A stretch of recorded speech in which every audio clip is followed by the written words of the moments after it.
Bien, vamos a comenzar entonces con esta clase que se titula Etiopatogenia.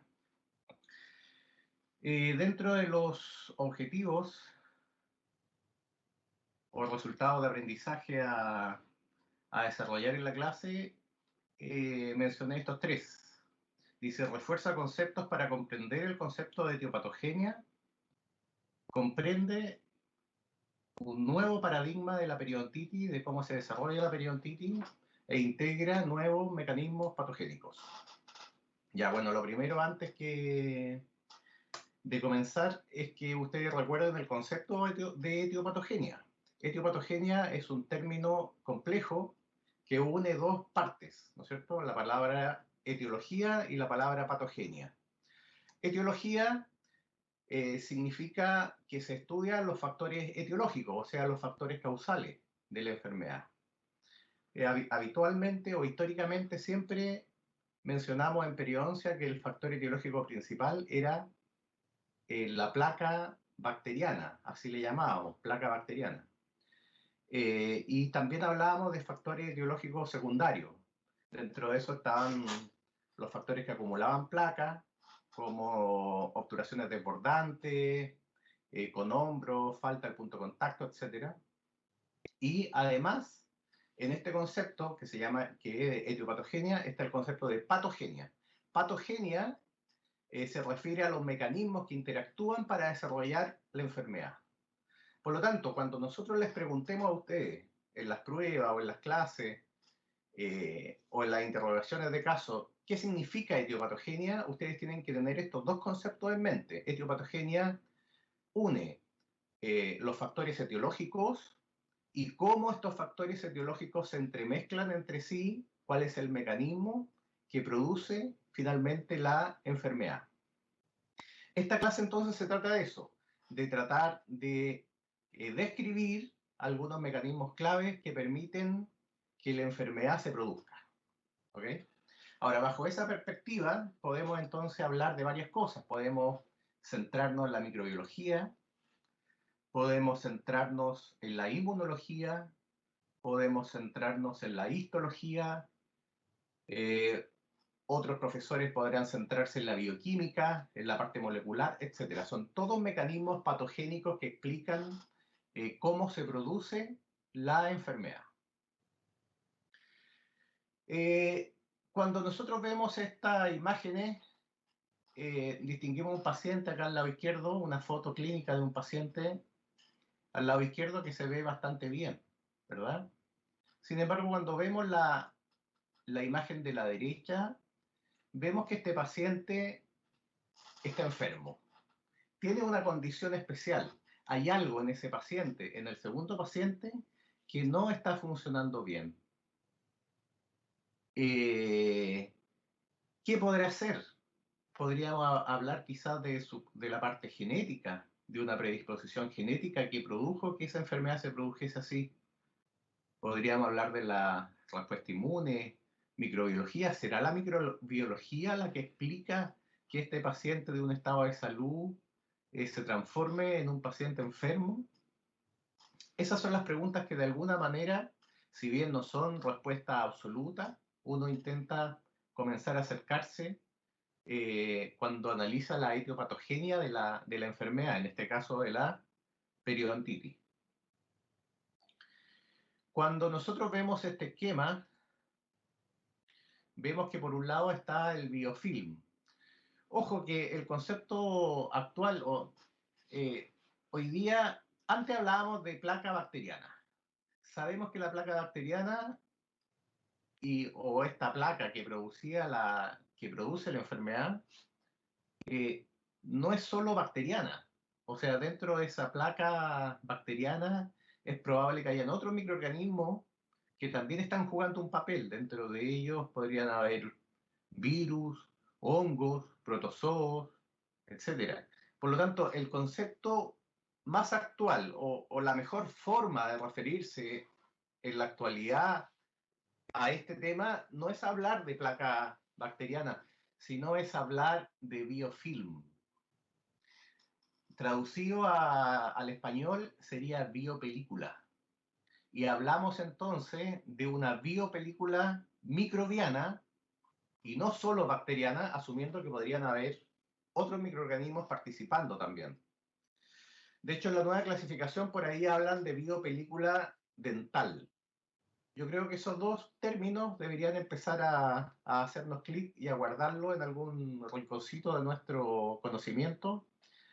Biofilm o biopelícula microbiana, asumiendo que hay otros microorganismos que participan, o biofilm o biopelícula dental. De alguna manera, ese es un factor dentro de otros que es clave en la periodontitis, en la enfermedad periodontal. Ahora, por un lado vamos a tener esta biopelícula microbiana, ¿verdad? O biofilm. Vamos a tener que esta biopelícula va a activar una respuesta inmune. Esa respuesta inmune se va a expresar en la liberación de distintas citoquinas, que son proteínas de la respuesta inmune que tienen múltiples funciones, o metaloproteinasas, que son enzimas que degradan distintos componentes de la matriz, y eso va a generar destrucción tisular. En este caso, si hablamos de periodontitis, vamos a hablar de pérdida de inserción clínica, por ejemplo, pérdida ósea.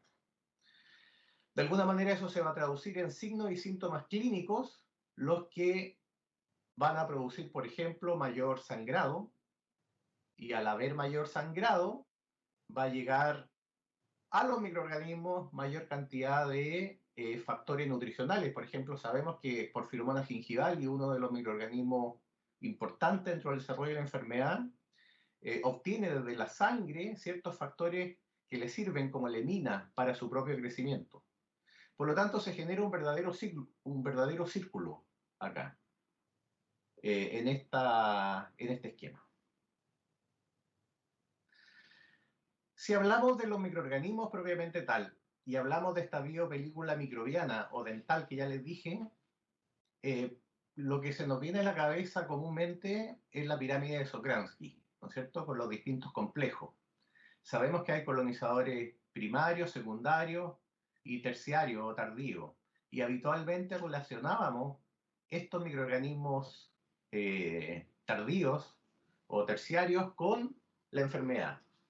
Dentro de esos microorganismos que estaban en el complejo rojo está Treponema dentícola, Bacteroides forsythus y Porphyromonas gingivalis. Este es el concepto o el paradigma con el que nosotros nos formamos. Y esto se lo hemos repetido muchas veces en las clases.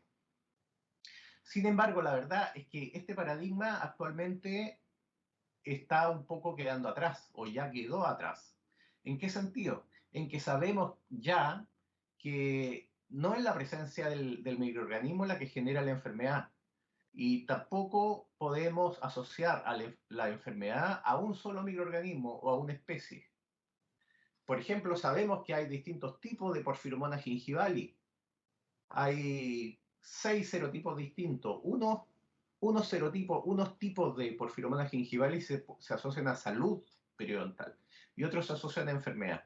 Por lo tanto, no podemos pensar tan solo en esta pirámide asumiendo que los microorganismos de la parte alta son los patogénicos, porque hay mucha variabilidad, hay mucha variación, hay muchos tipos de PG distintos, hay muchos tipos de TF o Ternarella forsythia distintos, hay muchos tipos de AA, por lo tanto unos se van a asociar a salud y otros se van a asociar a enfermedad. Por lo tanto, este paradigma en la pirámide de Sokransky ha ido quedando atrás.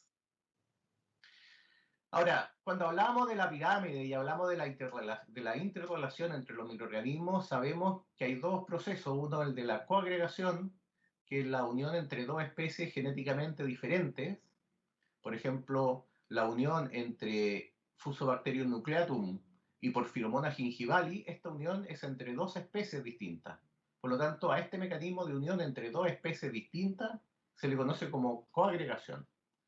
En cambio, la coadhesión es un concepto que involucra la unión de dos microorganismos de la misma especie. Unión entre dos bacterias de la misma especie. Por lo tanto, si hay dos Fusobacterium nucleatum que están unidos, ahí nosotros hablamos de coadhesión. ¿No es cierto? Hay un concepto teórico ahí distinto. Ahora, Sabemos dentro de esta arquitectura de la biopelícula dental que siempre se le ha dado un papel importante a este microorganismo, Fusobacterium nucleatum, que sería una especie de microorganismo puente. Puente significa que une a microorganismos que colonizaron tempranamente con otros colonizadores tardíos. Es como un microorganismo que tiene muchos brazos y coagrega a distintos microorganismos en la estructura de la biopelícula microbiana. El concepto actual o el cambio en este paradigma desde la pirámide de Sokransky en adelante, el concepto actual habla de un cambio ecológico. Sabemos que los microorganismos colonizan tempranamente la cavidad bucal y esa colonización en un comienzo eh, genera un estado de eubiosis o un estado de salud en el cual hay un verdadero balance entre los microorganismos que están presentes y la salud también presente. De hecho, esos microorganismos son parte de la salud. Ellos intervienen por ejemplo, en la captación de una serie de vitaminas, metabolizan ciertos nutrientes, etc. Y eso se relaciona con el sistema inmunológico. Ambos se interrelacionan bien, digamos. No hay un estado de disbiosis. La disbiosis se genera cuando este balance, este equilibrio, se pierde. Y al perderse este equilibrio, el sistema inmunológico también reacciona y sigue generando más desbalance.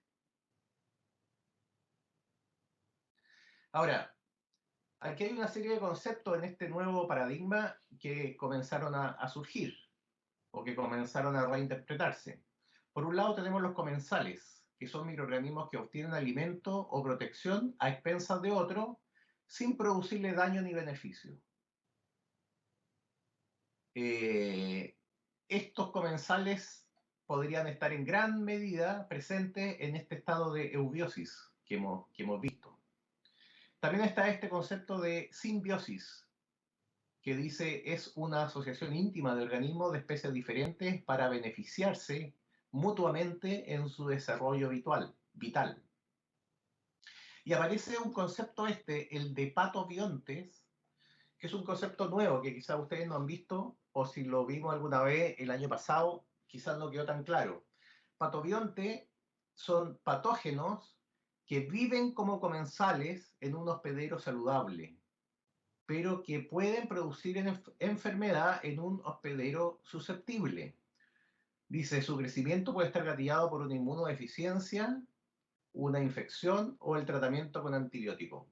Los patobiontes entonces son microorganismos que en condiciones normales están presentes ahí y funcionan normalmente, no generan daño, pero frente a un cambio ecológico, estos mismos microorganismos que estaban presentes y que no generaban daño experimentan un cambio y se vuelven, entre comillas, patológicos. Por lo tanto, ese es el concepto de patobionte. Son microorganismos que habitualmente son comensales, que no generan daño, pero que frente a algún cambio pueden transformarse en dañinos. Tenemos entonces que en un momento tenemos una microbiota o un microbioma que consiste en el conjunto de genes asociados a los microorganismos presentes en un sitio y que estos microorganismos en algún momento pueden, ya sea por una alteración en el epitelio, por tratamiento de antibióticos, por una infección por otros patógenos, por algunos defectos genéticos o por modificación genética, pueden generarse un cambio de algunos microorganismos que eran comensales, empiezan a volverse dañinos. Son esos los patobiontes, los que finalmente van a producir la enfermedad. Ahora, aparece también otro concepto, que es el de los patógenos o de los microorganismos Keystone.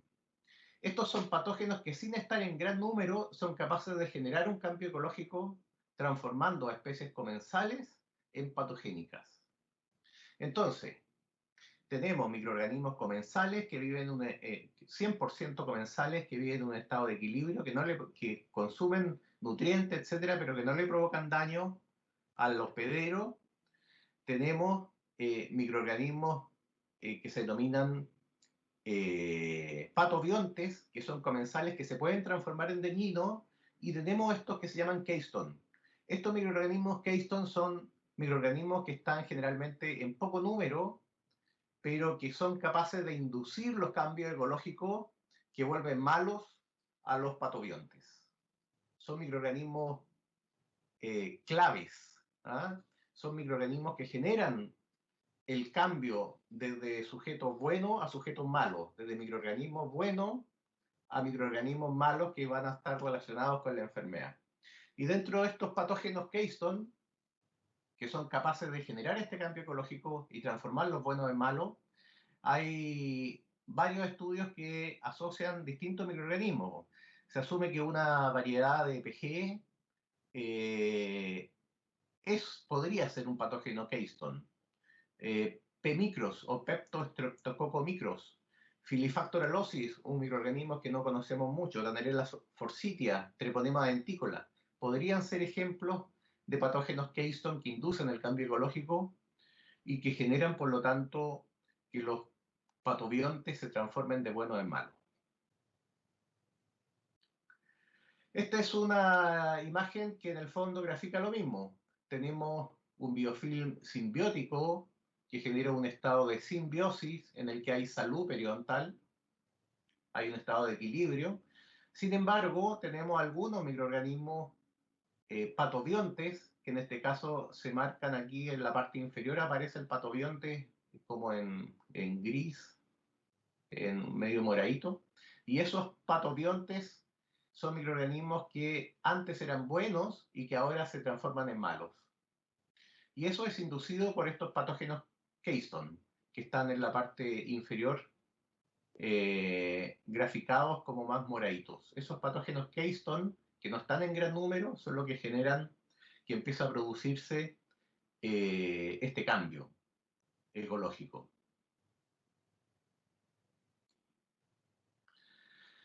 Tenemos, por lo tanto, entonces, microorganismos que se asocian a salud. Luego estos se empiezan a coagregar, se hace una coadhesión también, aparecen bacterias puentes que generan una unión entre los microorganismos, los colonizadores primarios con los secundarios y los terciarios, y luego aparecen estos patógenos keystone que inducen el cambio ecológico. Aquí está el ejemplo de 3 keystone, PG, TF y TD, y eso va a generar entonces una disbiosis. Una disbiosis, una alteración del ecosistema que va a llevar a la enfermedad. Ahora bien, después de mencionarle esto, este cambio en el paradigma, entonces, que dejamos ya de ver a la pirámide de Sokransky y empezamos a pensar en un cambio ecológico con estos nuevos términos, podemos enfocar esto, por ejemplo, desde la respuesta inmune. Y aquí hay una lista de temas que me gustaría poder contarle en el resumen. Hay algunos que ya hemos visto en clases anteriores y hay otros que probablemente ustedes ni siquiera han escuchado, como este, el del inflamasoma. ¿Ah? He querido incorporar eso en esta clase porque de alguna manera va a servir para que ustedes entiendan por qué se habla de un nuevo concepto de la enfermedad periodontal. Hoy día, si uno tiene que pensar en la enfermedad y definirla, habla que la enfermedad periodontal es una enfermedad crónica no transmisible. Y dentro de ese concepto de enfermedad crónica, sabemos que hay cierto estado sistémico en el paciente que genera esta susceptibilidad. Y ese estado sistémico, esa alteración de esta vía o este mecanismo del inflamasoma, de alguna manera explica el por qué se comparten ciertos mecanismos patogénicos entre enfermedades crónicas como las enfermedades cardiovasculares, la diabetes, enfermedades respiratorias, del tracto respiratorio alto y la periodontitis. Lo vamos a ver en un rato más. Bueno, cuando hablamos de la histopatología, uno siempre se acuerda de estos diagramas o de estos esquemas de Page y Schroeder del año 76 ya. Siempre es bueno recordarlos porque él distingue al menos 4 estados. Habla de una encía sana o una encía prístina. Bueno, esto de la encía prístina se incorporó después, pero nos sirve igual para entender el cómo va a ir progresando o produciéndose la enfermedad. En este estado de densidad prístina, que es un estado casi inalcanzable en la clínica actual, densidad prístina significa que hay escasa pero continua migración de neutrófilos hacia la parte coronal del epitelio de unión y del surco. La verdad es que cuando es prístina, prístina, significa que casi no hay infiltrado inflamatorio, no hay nada, es casi una condición experimental de individuos notobióticos que viven en el laboratorio sin ponerse en contacto con microorganismos externos. Luego viene esta lesión inicial, la lesión inicial temprana y establecida se asocia con la gingivitis y la lesión avanzada con la periodontitis. ¿Okay? Entonces, en esta lesión inicial vemos que ya se acumuló biofilm microbiano, hay un mayor infiltrado inflamatorio, los elementos, las células de la respuesta inmune que llegan en mayor medida son los neutrófilos, se empieza a generar cambio en el tejido conectivo subyacente, hay vasodilatación, proliferación vascular, se genera pérdida del colágeno en el tejido conectivo, y en general esta respuesta, esta lesión inicial se asocia entonces con una respuesta inmune innata. Sin embargo, en la medida que vamos aumentando o que vamos avanzando en el proceso, vemos que cada vez más se empieza a producir un cambio en el infiltrado inflamatorio, en el que empiezan a llegar células plasmáticas. Las células plasmáticas son células que producen anticuerpos. Por lo tanto, el mensaje que les quiero dar es que se presume que la enfermedad periodontal en los primeros estadios de la enfermedad actúa en forma importante o tiene un papel más importante en la respuesta inmune innata, pero en la medida que vamos avanzando hacia los periodos de destrucción, empieza a haber una mayor participación de la respuesta inmune adaptativa. De hecho, después de pasar de esta lesión innata en que ya comienzan a haber células plasmáticas entre un 10 y un 30%, en la lesión establecida, cuando ya se genera pérdida de inserción, pérdida ósea, las células plasmáticas son más del 50%. O sea, de alguna manera hay un cambio en la respuesta inmune, desde una respuesta inmune innata hacia una respuesta inmune más adaptativa.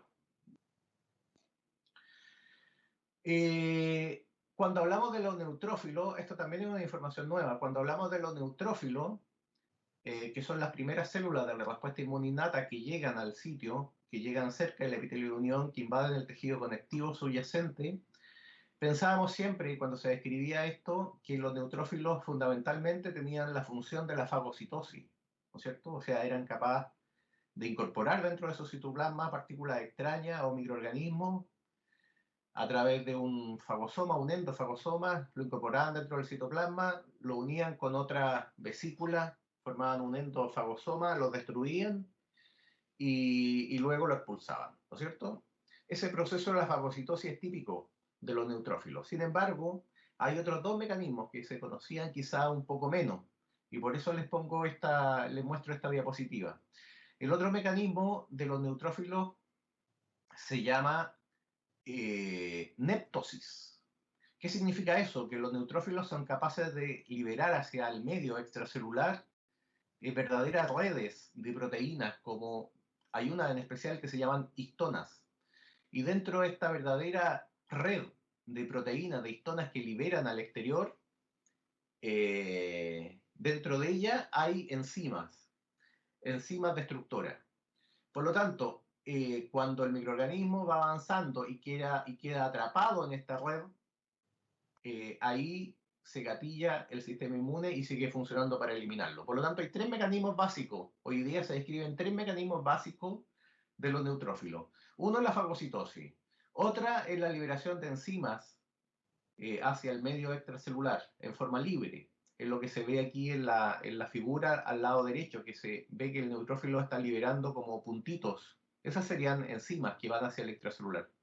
Y por otro lado está la neptosis, que es esta liberación de redes de histonas y proteínas que generan una malla en la cual los microorganismos quedan atrapados y ahí luego se sigue gatillando el sistema inmune. Por lo tanto, tres funciones de los neutrófilos. Ahora, cuando nosotros intentamos analizar el cómo se produce la destrucción ósea, este esquema nosotros ya lo vimos, ¿no es cierto?, en cursos anteriores. Sabemos que uno de las partes clave de los microorganismos gram negativos son los LPS o el lipopolisacárido.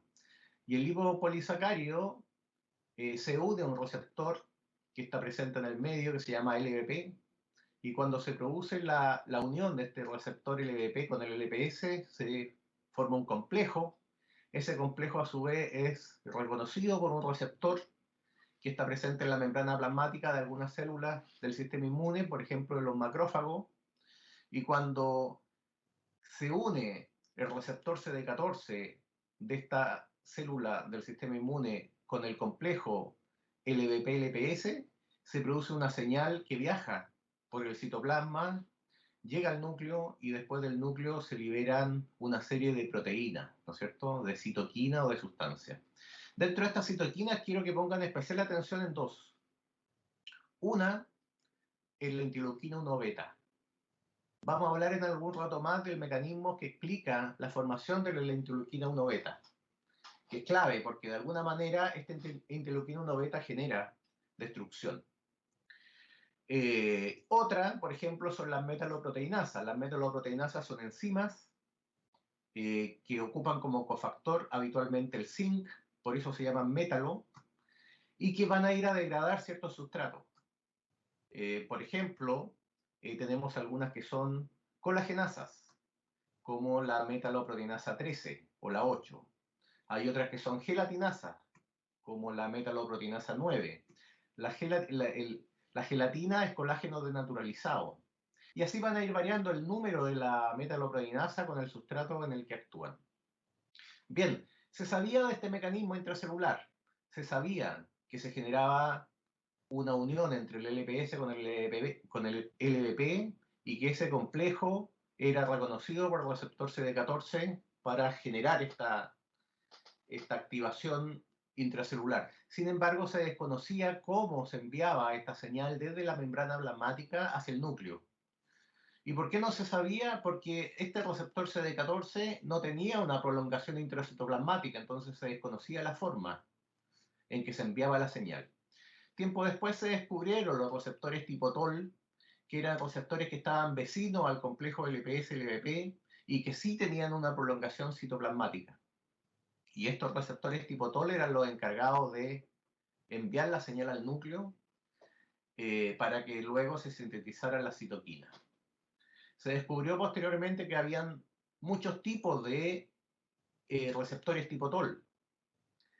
Algunos se gatillaban cuando estaba presente, por ejemplo, la biopelícula microbiana.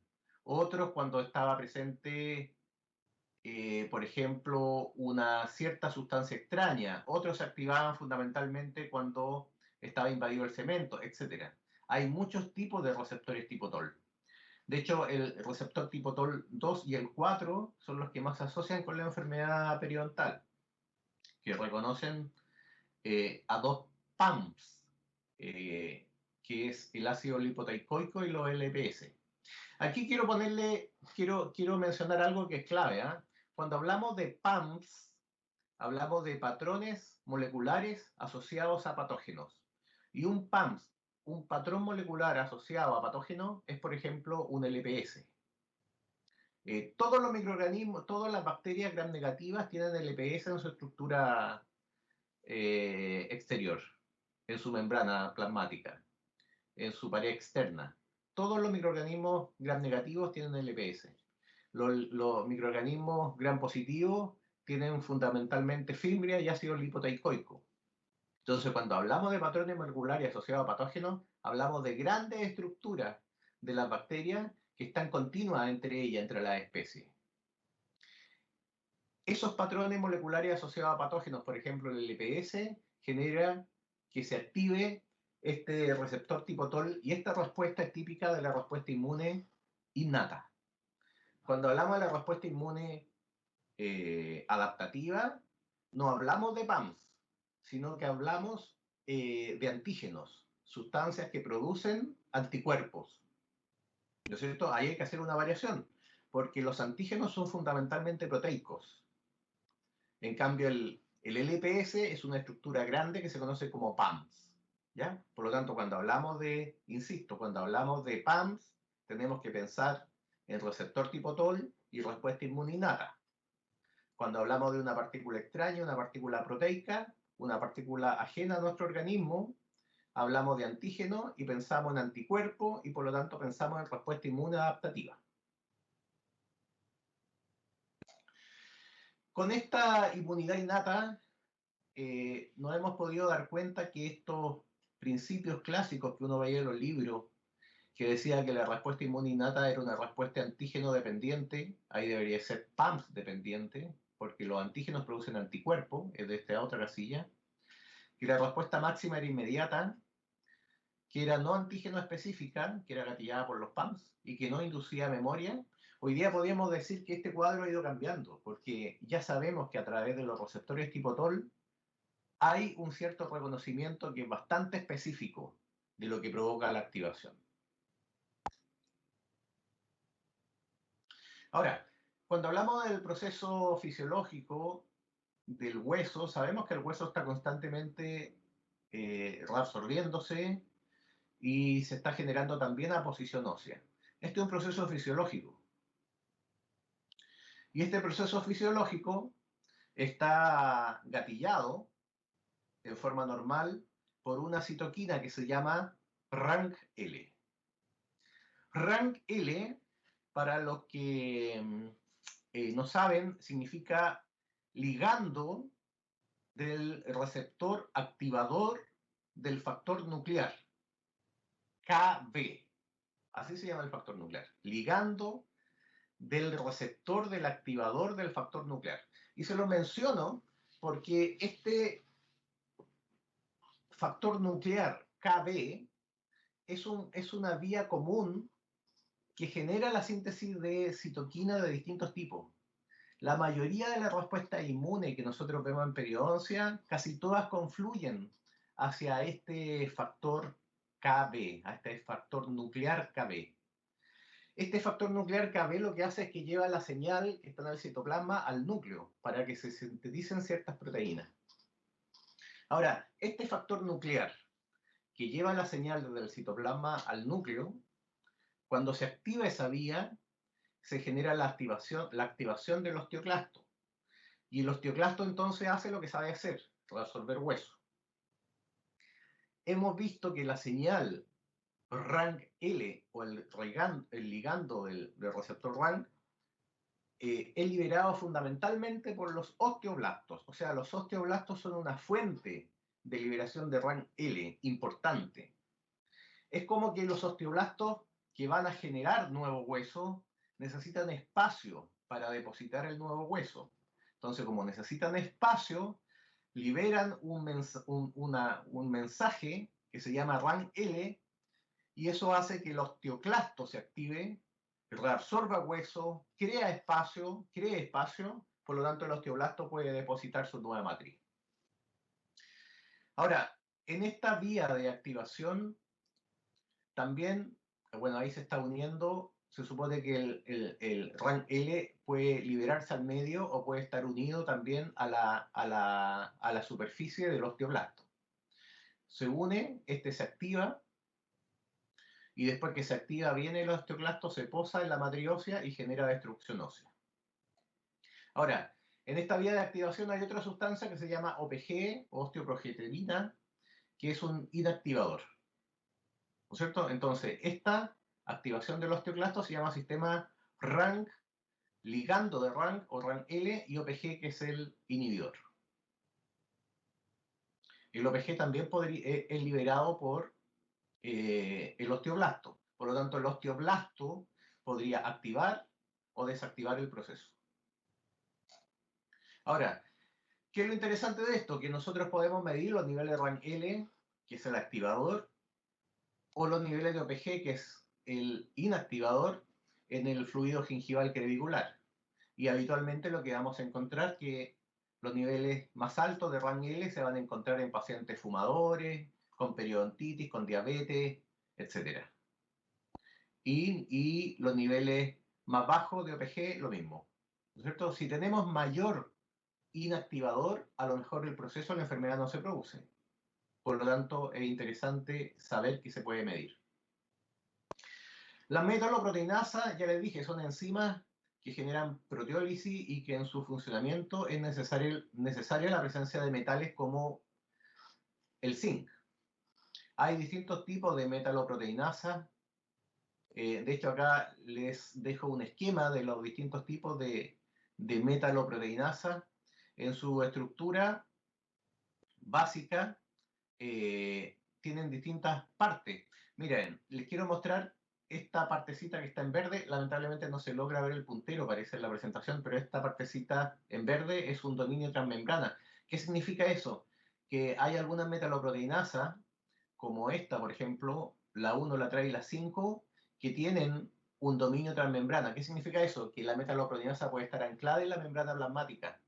Y al estar anclada, igual que un motor o un lazo, va moviéndose en la membrana plasmática y va degradando la matriz extracelular cuando el microorganismo, por ejemplo, va avanzando.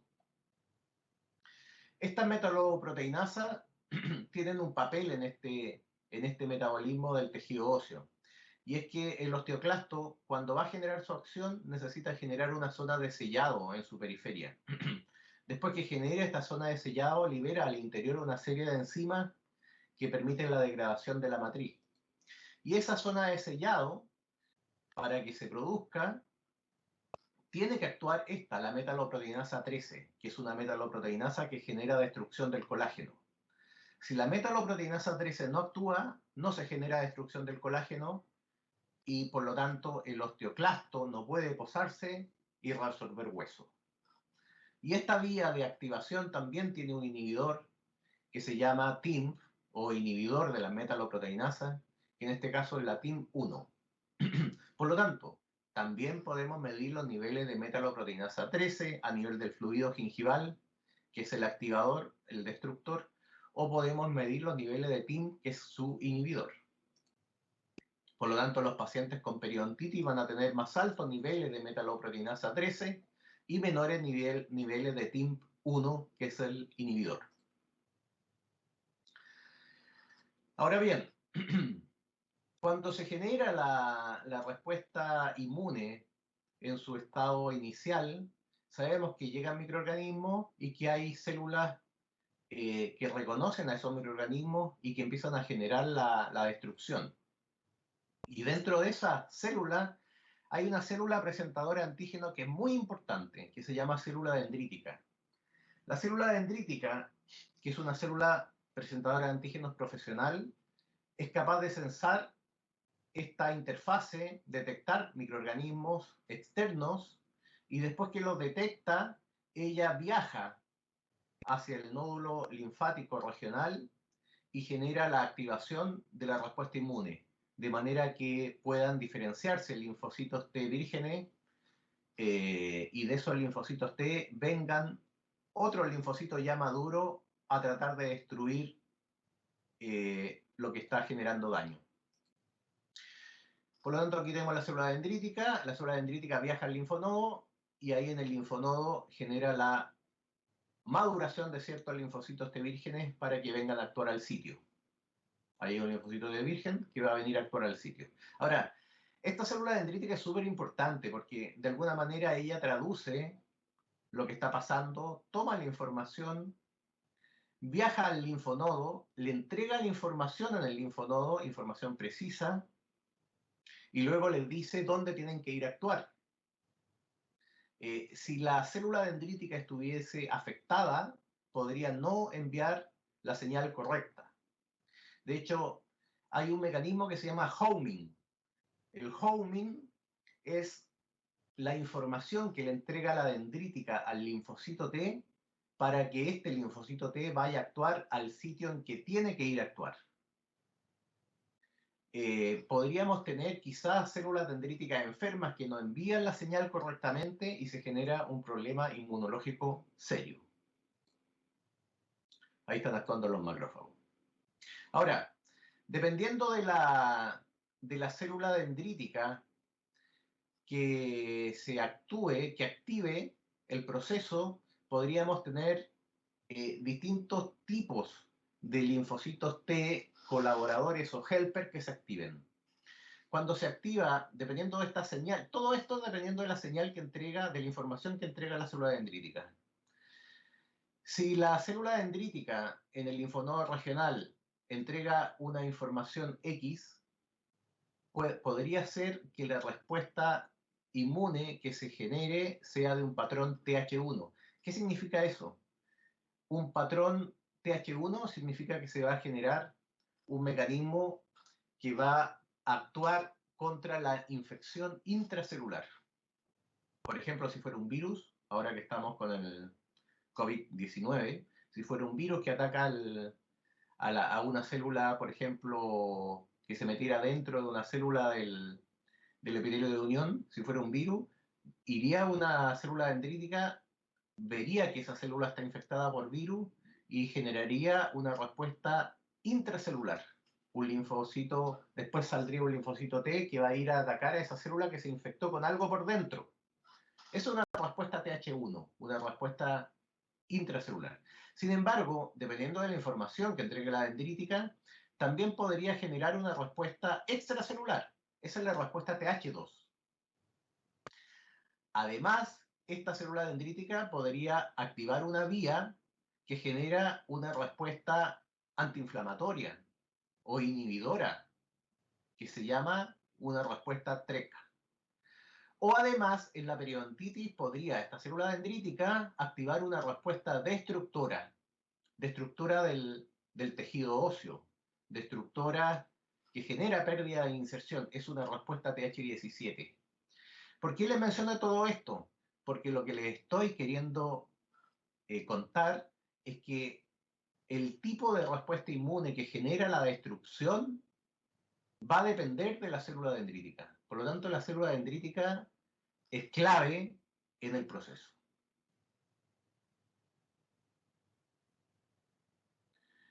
La célula dendrítica puede generar un mecanismo destructor, proinflamatorio, osteodestructivo si se activa esta vía TH17, o puede generar una respuesta inmunomoduladora, inmunoreguladora o antiinflamatoria, que en este caso no llevaría a la destrucción.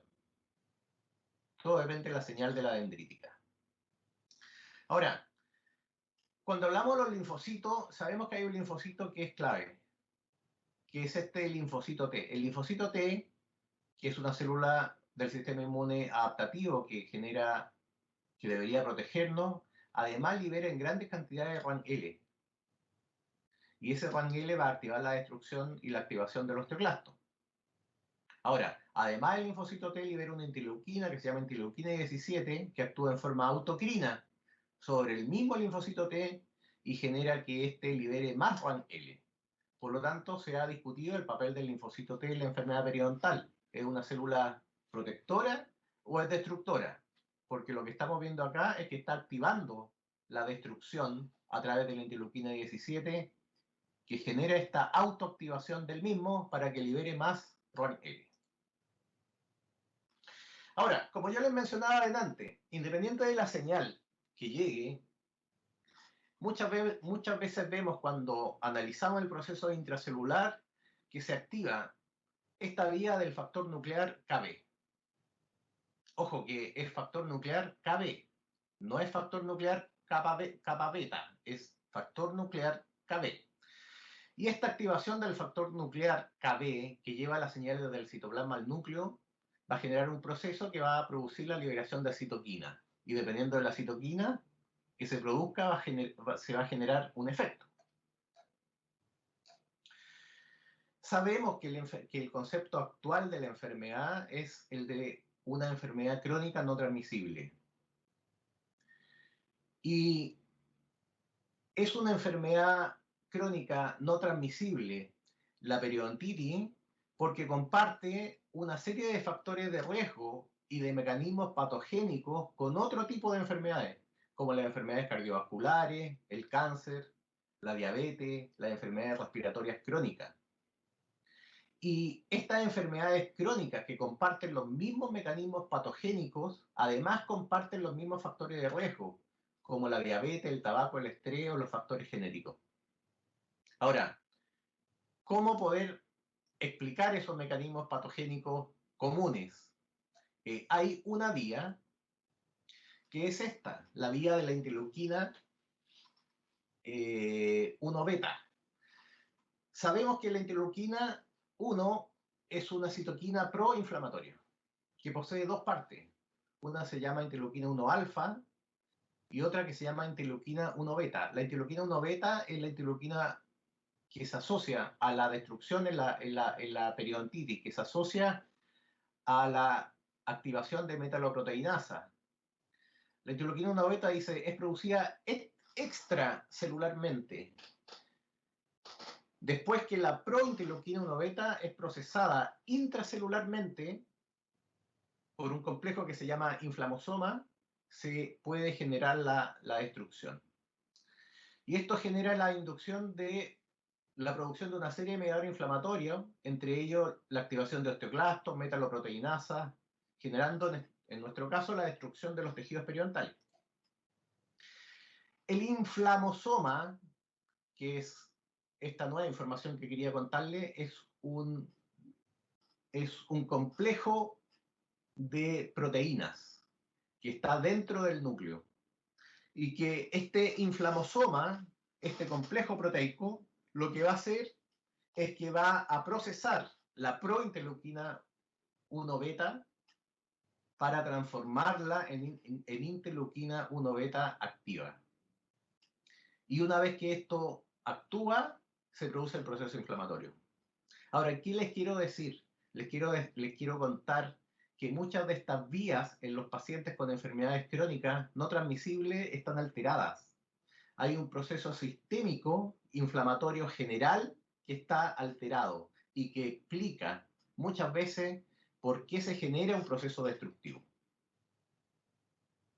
Aquí tengo un pequeño esquema, se ve medio complicado, pero lo único que quiero mostrarles acá es lo siguiente. En la parte del lado izquierdo, en la parte superior, tenemos los PAMs, ¿no es cierto?, que son los patrones moleculares asociados a patógenos. Luego tenemos la que podría ser un LPS, luego tenemos la activación de un receptor TOL, parte de la respuesta inmune innata, ¿verdad? Ojalá que me vayan siguiendo.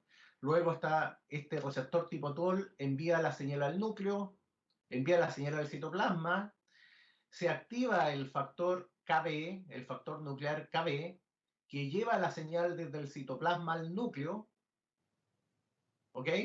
Luego, dentro del núcleo, donde está la prointerleuquina 1 beta, para que ésta se transforme en interleuquina 1 beta, tiene que actuar este complejo de proteínas que se llama inflamosoma.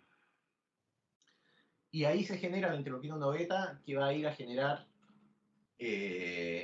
un proceso inflamatorio. Ahora, ¿qué es lo curioso? Lo curioso es que este proceso de inflamosoma, insisto, está alterado en los pacientes que tienen enfermedades crónicas no transmisibles. Y este proceso de inflamosoma, además de activarse por la llegada del factor KB, nuclear KB, se activa también por la liberación de otros procesos, como por ejemplo cuando hay señales de peligro a nivel del citoplasma de una célula, cuando se activan mecanismos de destrucción celular programada, etc.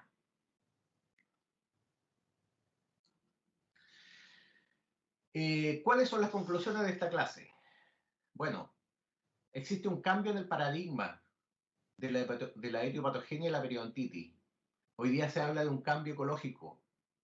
Eso es lo que explica la enfermedad. No es una bacteria, una enfermedad, no es la pirámide de Sokransky. Hoy día se habla de este cambio ecológico en el que aparecen nuevos términos, el de los comensales, de los patobiontes, de los keystone, de que pasa de un proceso de eubiosis a disbiosis, etc.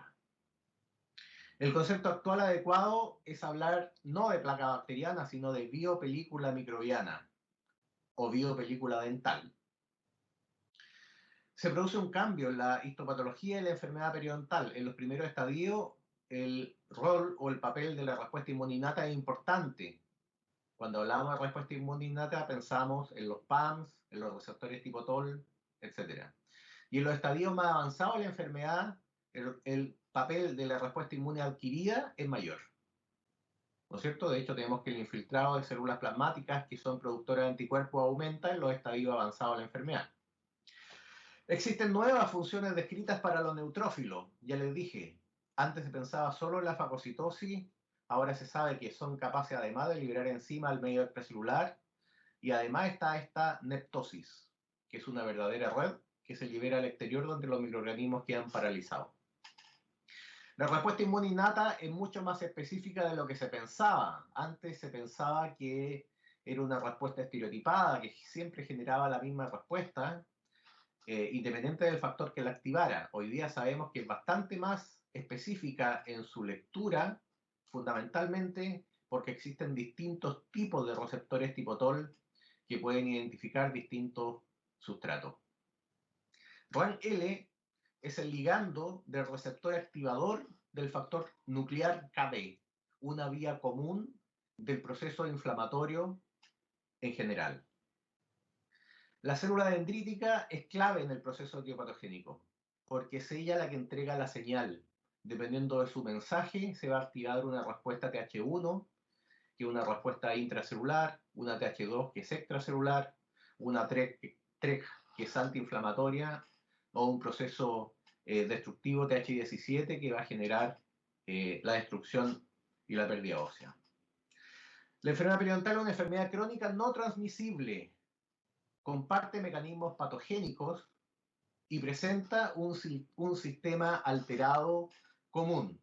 Como ejemplo, o bien de la torta, es este inflamasoma, que es el nuevo concepto que queríamos agregar, que se encuentra, que es un mecanismo clave en el proceso de activación de la respuesta inmune, en el proceso de la producción del proceso inflamatorio, y que se encuentra más sensible, alterado, o se encuentra más susceptible de ser activado en los pacientes con enfermedades crónicas, como la periodontitis, enfermedades cardiovasculares, enfermedades respiratorias y otras.